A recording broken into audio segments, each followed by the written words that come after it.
Once again, I am so thrilled to welcome back my friend Yuko to Framing the Hammer. The first time we did this, we might have had some sound issues, so we're going to recreate the magic, and it's always a pleasure because Yuko is one of my favorite dinner companions, and I'm excited to be able to pretend that we're having dinner together, even though we're doing this virtually. So Yuko, welcome. Tell us about yourself.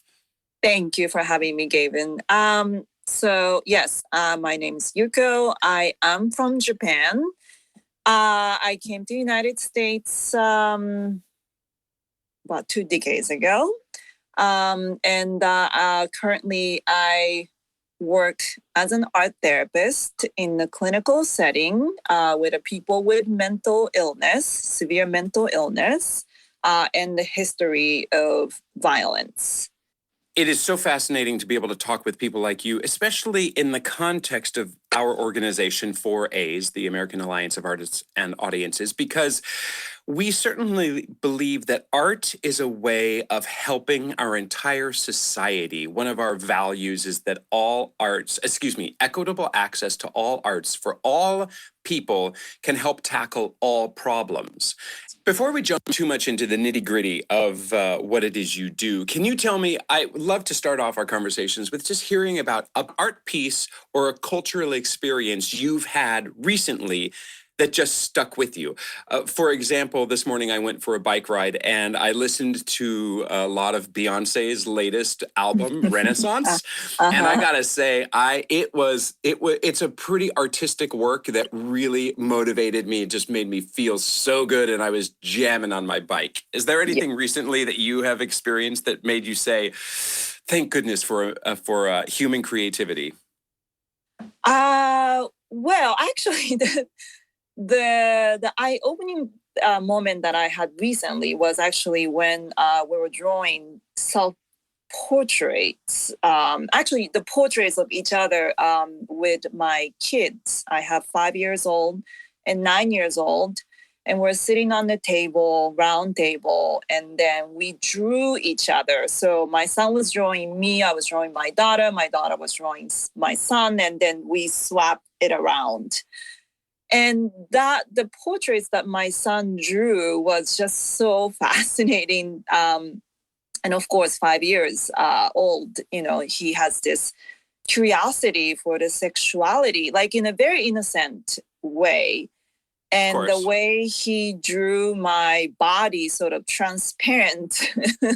And it's just, it blew my mind in a way, like how we project our own thoughts onto the arts, right? Like, so if somebody saw my son's drawing without knowing his background and his age, so that, he's sexually preoccupied, could easily say so, or psychotic, right? Mm-hmm. But knowing who he is and where he is, he has been at this point, it makes sense to me. And that was, yes, I had an amazing moment working with my patients and my clients every day.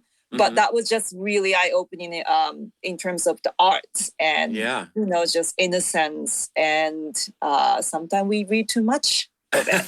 Yes. Sometimes, we should sometimes just keep it simple. But in the simplicity, it's just drawing things as you feel them, and tapping into our subconscious and our superconscious, and then keep bringing it all together, huh?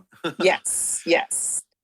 Tell us about what your day-to-day routine looks like as you work with your patients.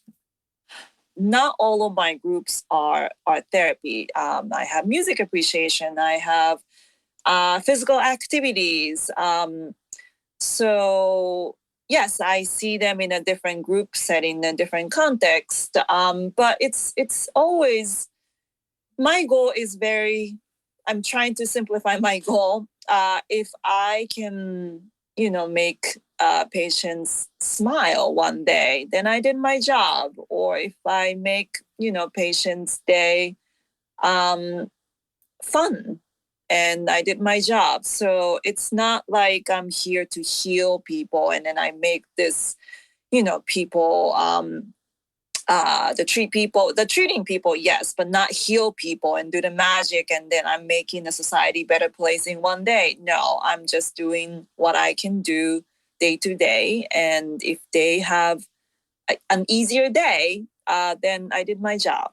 Can you give an example of what you do to present with them and work alongside and try to accomplish with them? So I actually thinking about the project is one of my favorite things to do. So since this is really it's actually like a decades ago, a long time ago, but we while I was interning at the place very similar to where I work right now, was a juvenile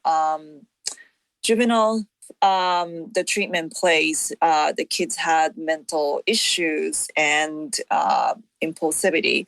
So what we did back then was it's called Island Project, and so each one of the patients create the island of its own. We gave them like plasters and clay, so it's a three-dimensional thing, and then it's very handy. It's like it's not bigger, it's about like 5x8 size. And after they created the island, we asked them to create inhabitant that lives in the island. We don't say creates a human, creates an animal. No, just ask them to create inhabitant. And then after they create their own island and inhabitant, we had this like big table, and then we roll out the giant paper, and then we paint it in all blue, like body of water. And then we asked them to place their island wherever they want in the ocean, on the ocean, in ocean. And then after they do so, and it's like, it's every step, it tells a lot about this patient. Historically, so the people who, both, right? Mental illness, that's definitely separate them from the society, or they feel like they are not included in a society because of their mental illness. But then in addition to their mental illness, having this criminal background, the history of violence, impulsivity, that make them even further from the society. So it's very interesting to see how these patients like place themselves in the body of ocean. None of them placed like in the center of the ocean. It's a lot of time it's a corner of the oceans and the side of the oceans, very isolated. And then we asked them to create a way to communicate each other's islands.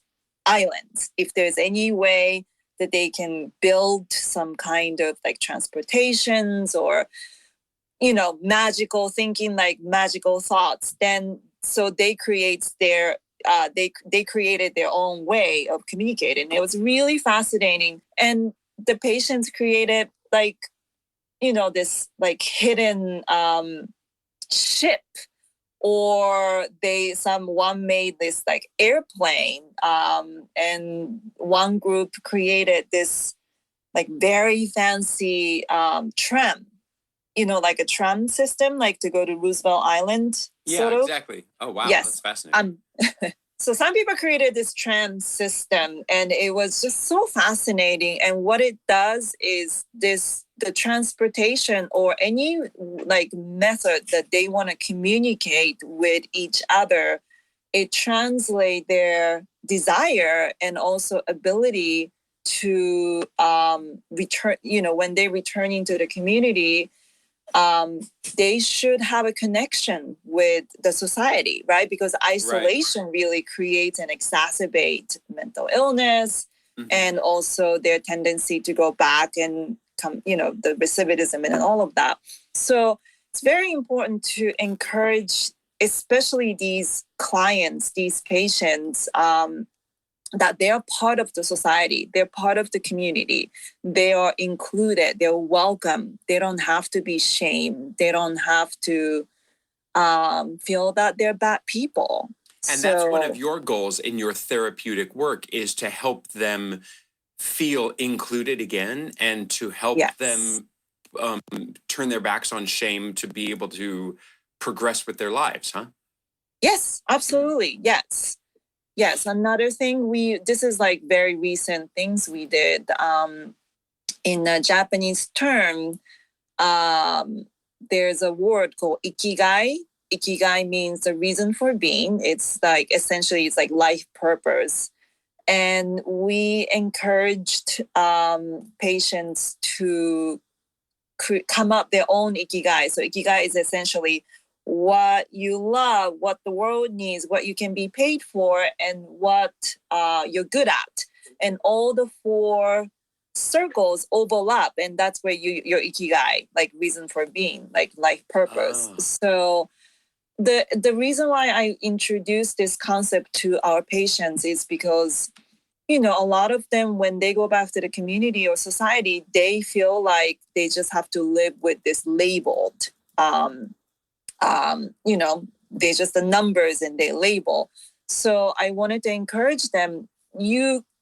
That's not only part of who you are. You are who you were before you came here. So I wanted to give them an opportunity to really,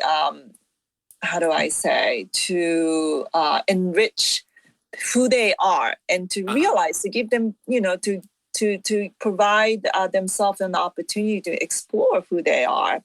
And that they're multidimensional. They're not just the sum of the poor choices they've made. There's good in them as well, huh? Yes, definitely. Is there a tremendous amount of shame with the people that you work with?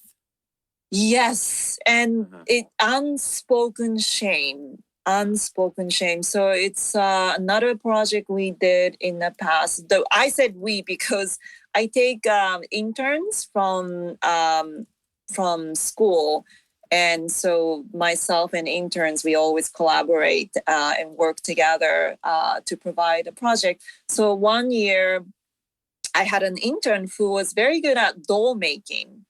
So we came up with this project based on the movie called Inside Out. Oh, yes, of course. Yes, fantastic movie. Yes, the fantastic movie. And a lot of like one of the things I notice about these patients, like they are not accessing their emotions, right? Like they don't know. They experience what they experience, but instead of articulating what they're experiencing or saying like, I'm frustrated, I feel resentful, they act on those feelings. And that is impulsivity. That is going to get them into the trouble, right? Like the legal trouble.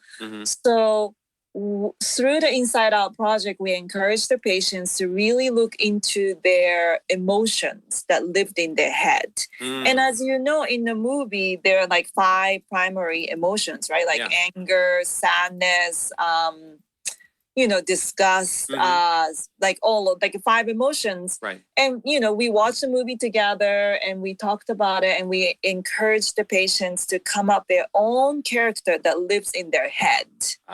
And it was really fascinating. And I think this might be very specific with the people I work with. Guilt came up. Couple people created the character of guilt, which is not in the movie, right? So guilt was one. Shame was fewer people, but shame definitely came up. And jealousy, yes, jealousy came up. So again, those 3 characters were not in the movie or something that we may not think as a primary, emotions, yet these populations do experience these emotions as like, it's a big character in their head. It's a profound element of their lives and their identity. What did they do with these dolls? They took very good care of these dolls. It was so interesting. When they leave the room, they wanted to make sure these dolls going to be placed in a safe place. They'll be protected. So it was very interesting, fascinating process. Just like you say, Gavin, like just to engage in art, creative activity will take your mind off from this moment, right? Yeah. So that itself was very therapeutic for them. And, the fact that they can create something and we created, like, it's very simple material, like, newspapers and fabric over. And we have to figure out how to let them stand. It's all by itself. So it was really fascinating just to see the process of it. The fact that some characters just laying on the ground and some patients care less about that the character stands, and some patients are very specific. This character must stand before I do anything. Wow. So that's like a matter of autonomy, right? Like being able to stand on its feet. How autonomous this person is compared to the other. And just, to see, I think they were surprised to see what came out from the doll making. Mm-hmm. A lot of, what was it? And some very disturbing doll also came out too.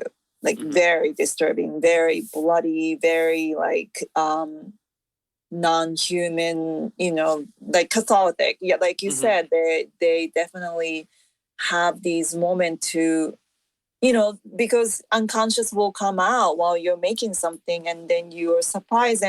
But when the patients create those very unconscious, like this, but disturbing for food, right? It was disturbing for me, but sure. It may not be disturbing for that person. And we process it together. And I don't want to go to the specific of their case, but a lot of their issue comes out.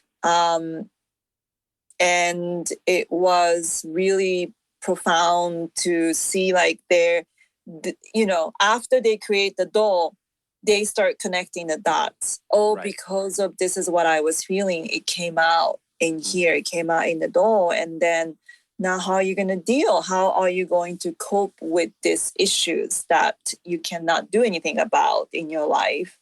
You've described the island making and the doll making. Are these, are there specific artistic techniques that you always return to with, like, say, you get a new client and you think, oh, well, I'm going to go through the stages of first we'll do the island, then maybe we'll do the doll, or does it always fluctuate and change what projects you do with them? I think fluctuate and change. The setting that I work is pretty stable, meaning it's a majority of the patients I work with, I have been working with them over a decade. So yes, I am more like searching, like, what are we going to do this year? What are we going to do this year? What I experience is a lot of time people look down on art therapy, and I'm like, what can art do? Like, what is the point of making a doll? Mm-hmm. But this, whenever they say I'm not a great artist, I'm not an artist, I don't want to be here, then we need to really start talking about, it's the being in art therapy is not about being a great artist or creating a masterpiece. It is about the process of you learning about yourselves. You're learning about yourself through the creative process, through the creative product. So for the new people, a lot of time I have to start explaining to them from that place. And a lot of time the old people, the people who has been in my groups for decades, they will tell the newer people, yeah, you don't have to, you don't have to like draw nice. Yeah, just stay here and enjoy yourself or something. And they'll listen to each other. That was exactly my next question, was asking those who say I'm not a good artist and how you mm-hmm. overcome that. Because we at 4As believe that everybody is an artist. Everybody has creative expression within them. Unfortunately, the more we grow up, the less we might indulge in our creative expression. But how did you get into art therapy? So, yes, I was in Japan. I was born and grew up in Japan, and I knew that I've always been interested in arts and human mind, psychology. But back then in Japan, Japan is still very male-dominated society, and any medical field is owned by Japanese men and doctors, and very hesitant to accept these newer approach in like psycho therapy and then art therapy, drama therapy, and then all of that. So back then, I mean, now it's changing. Luckily, I'm very happy that it's changing slowly. But back then, there's no such a things art therapy in Japan. And I was in the library like when I was like 12, 13, 14. And I was just looking at these magazines. And then I saw the word art therapy in Japanese. It's geijutsu shinri ryoho. That's the word, geijutsu shinri ryoho. And I just like, it trigged my, like, I had such a strong reaction to the word. Like, what is this? Like, what is this meaning? Like, what does it mean? And then I started research on my own. And back then there was no internet. So I don't know how I did it, but then like I started like writing the letters to some people who may know about art therapy in Japan. And then long story short, I realized there's no way that I can study and learn about art therapy in Japan back then. So I decided to come to United States to study art first, fine arts. That's because I spoke to the director of the art therapy graduate program, and what she told me was to become an art therapist, that's like being a translator. If you don't speak the language fluently, then you cannot become an art therapist. Like her language meaning like creative arts. So she was saying it's better for you to major fine arts in undergrad, so you become fluent, in this artistic language. So when you study art therapy, then it will all start make sense. So that's what I did. I studied fine arts in undergrad, and then I went to graduate to study art therapy. That's so interesting, and that's what brought you here. Yes. So having grown up in Japan and then coming over here to study fine art, was there a cultural disconnect or a cultural barrier in the way you approached art in your Japanese context and history versus American sensibilities when you got over here? Yes, the fine arts. I mean, my undergrad was a really funnest time. Like I was very, and then I can, this is my art, so I can openly talk about it. But yes, I struggled to accept how Asian women has been objectified, right, in American society.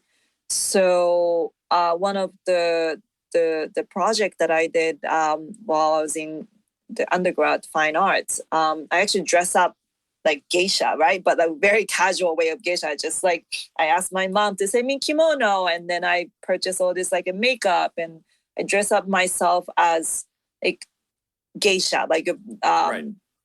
very casual geisha, and then did like I went to McDonald's and I just like ate hamburgers so aggressively in the geisha attire and the makeup, but that's like really questions like what it means to be an Asian woman in American society, what kind of expectation people have on you just because who you are and how you look.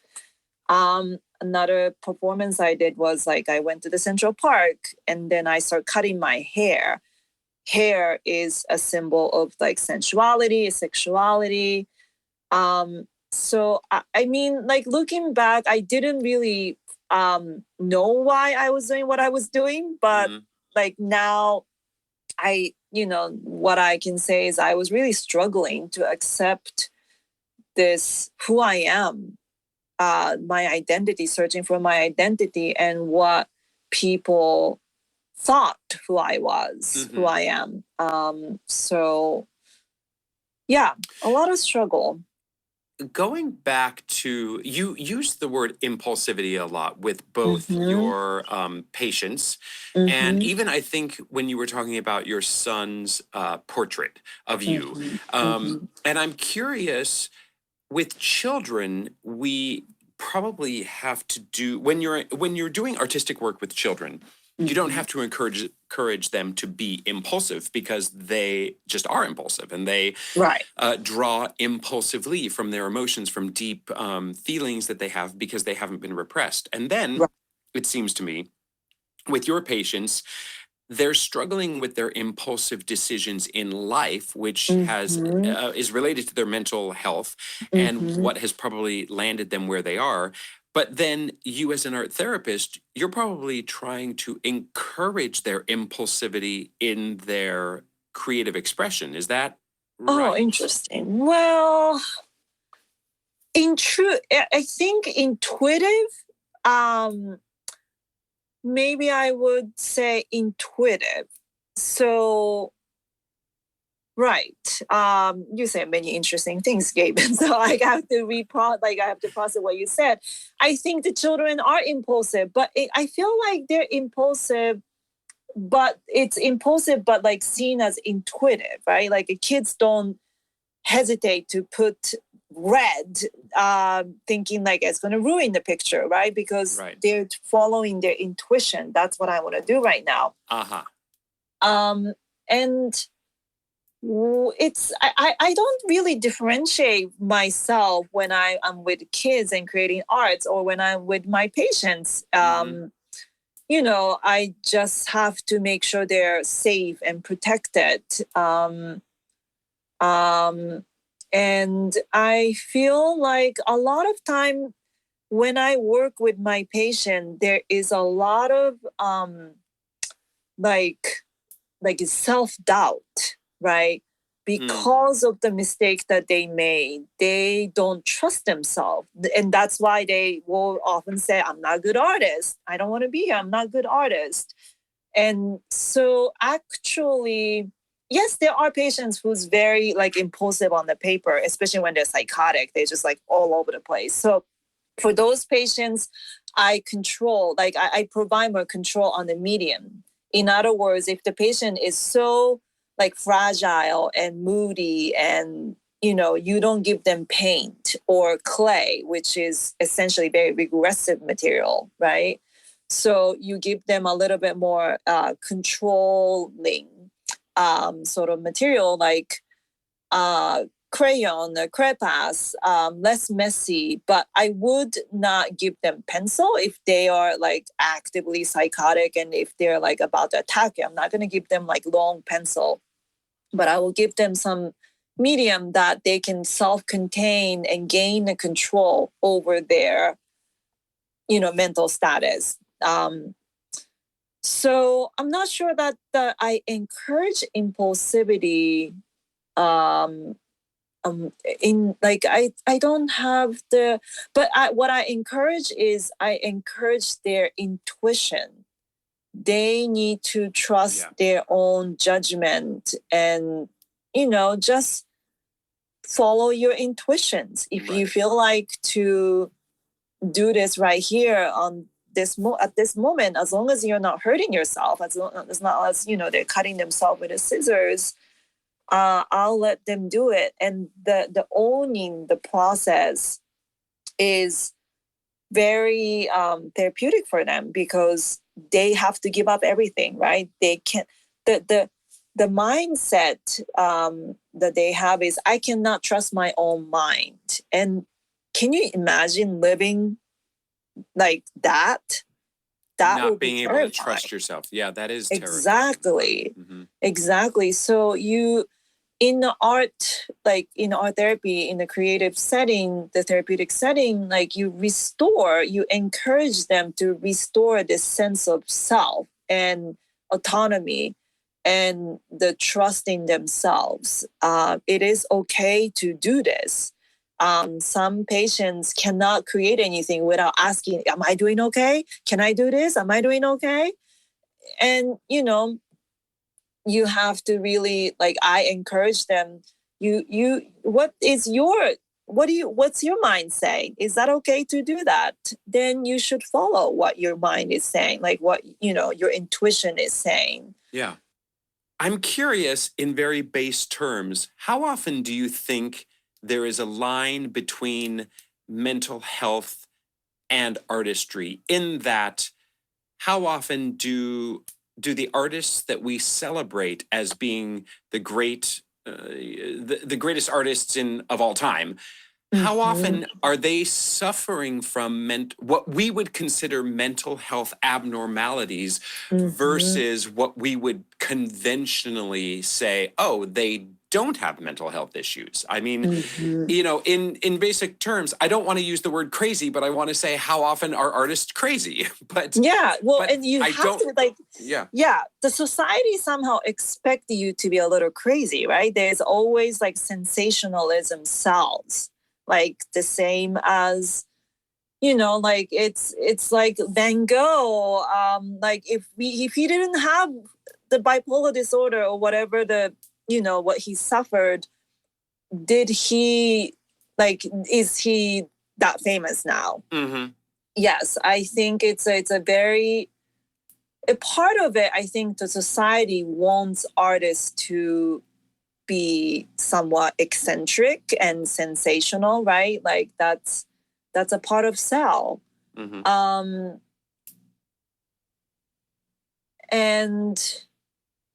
on the other hand, I really don't think there is a fine line. I mean, we all are neurotic, right? Like the fine, there's no such a thing as fine line. That's one of the things that I am very humble that I am not.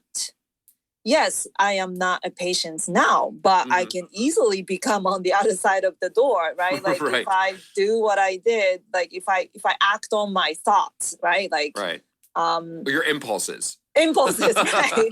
Exactly. Like So I think there's a really there's no line. I mean, it's hard to differentiate mentally well people versus mentally ill people. It's just it's a labeling afterwards, right? A good friend of mine says normal is just a setting on the washing machine. But we all are on a spectrum of our own neuroses, like you said, and our own. We all have mental health. There's a spectrum of mental health, and that health it's a spectrum, and we all sit somewhere on that spectrum. And I suppose it seems to me that historically certain elements of mental health lend itself to what the rest of us think of as extreme creativity. Yes. Whereas an awful lot of the artists are just trying to survive in their minds. Does that ring true for you? Yes, definitely. Well, that is why the DSM, statistical manual, right? DSM is it's like a living document. It continue to evolve and revise according to the society's norm. So I 100% agree with what your friend said. What is normal is really, it's illusion, the total illusion. And when it comes to creativity, yes, one of the reason I became art therapist was because I thought I can never defeat or be better artists than the people with mental illness when they create art. There is the field called outsider art, right? It's so fascinating. The storytelling, the context of the outsider art is so fascinating. And studying fine art. For a second, I thought, oh, maybe I can live as an artist. Like I can make a living as an artist. But then what? I am not interested in the art that doesn't have any storytelling behind. And to me, the outsider art was much more fascinating. And that's why I didn't choose to become professional artist, but I wanted to be a witness of this outsider art. And I think that's one of the reasons I chose to be an art therapist. That's so interesting.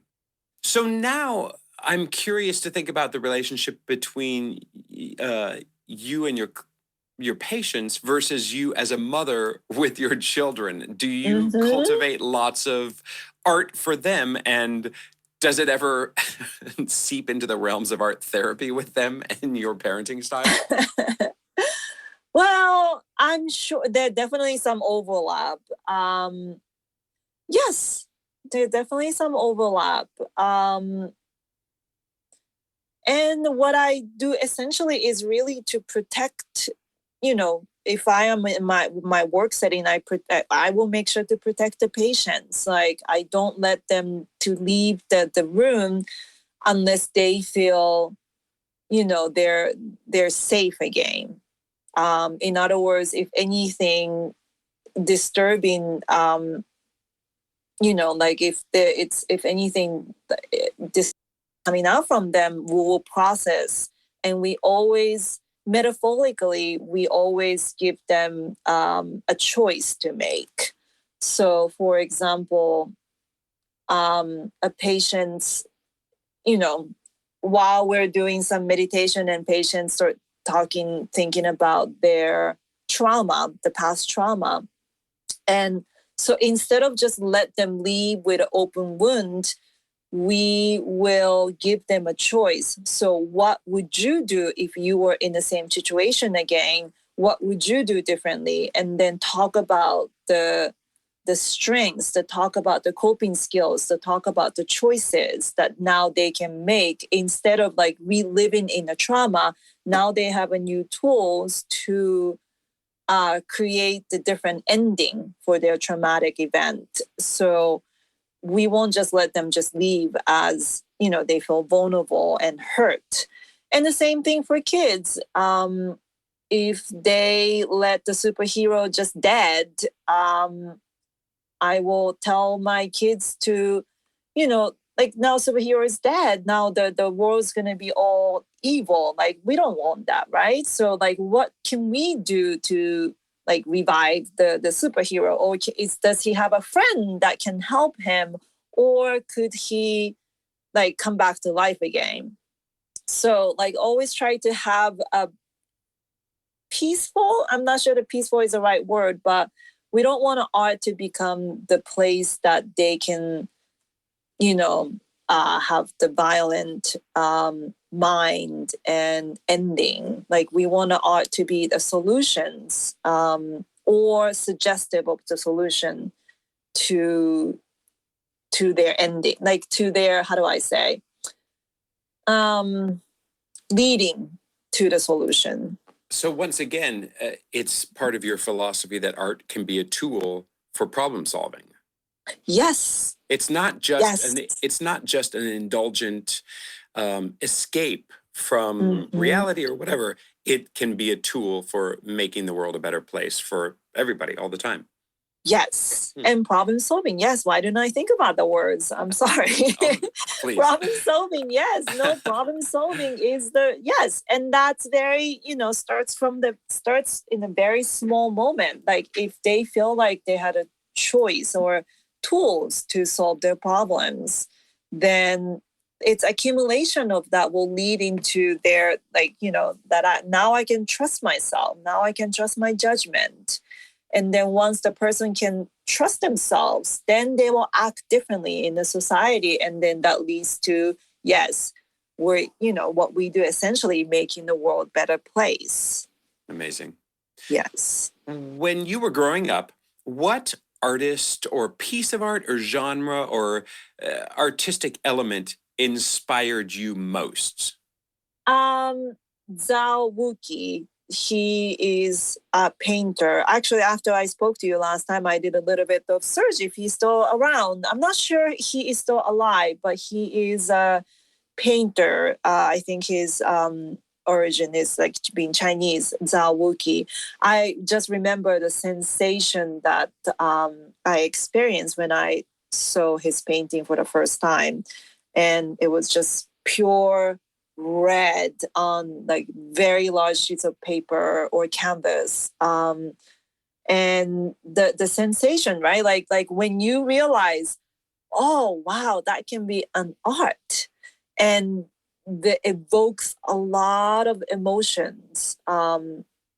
So yes, I was very young, around 10, 9, 8, something like that. I remember the sensation that I received from seeing his artwork. And it was like a physical and mental sensation that the experience really stuck with you and affected you, huh? How do I say that? The reason why I say sensation was because I just remember being shocked, right? Like, and shocked in a way, like, it's just all chaotic mixed feeling. I was like elated, like excited and upset, and like shocked that this could be an art. Yet it evokes such a strong reaction within me. And it was beauty. I remember crying. Maybe I'm dramatizing now, but it was such strong, like, bulk of emotions that is not just a single layer, just like shocking, and beauty, just like purely beautiful. I love red. When I create my own art, I cannot, like, the frustration I get is I'm not getting the pure red. So I started using my own blood and my hair and my essential, like, it's very strange, like my desire to make canvas like a human. Like, I want the canvas to be like fresh tone. And then I draw the black line just like my hair.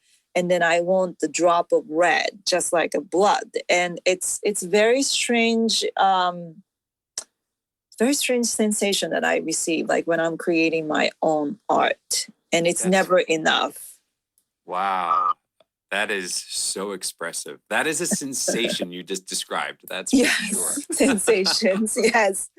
Very sensational. Yes. Yuko, I think the world is a better place with you in it, helping your patients and helping society, and just being able to have conversations with me like this and with our listeners, because you bring another element and another dimension to the way you've spoken about art and the art that you've created. And I hope that you will leave here at some point in the next week to just give yourself a little art therapy of your own and just do some art for art's sake, huh? Yes, no, that will be great.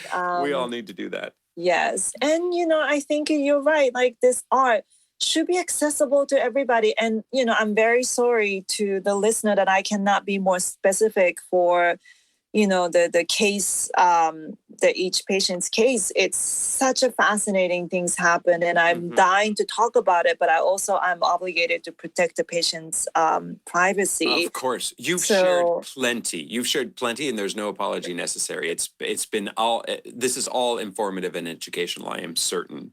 Great. Thank you, Yuko. Thank you very much for the work you do and for sharing your time with us. Yes, and thank you for what you do, Gavin. I can't wait to have you on for a part 2 or part 3 or part 4 to explore even more. But until then, go make some art, okay? Yes, I will try. Yes. Thank you.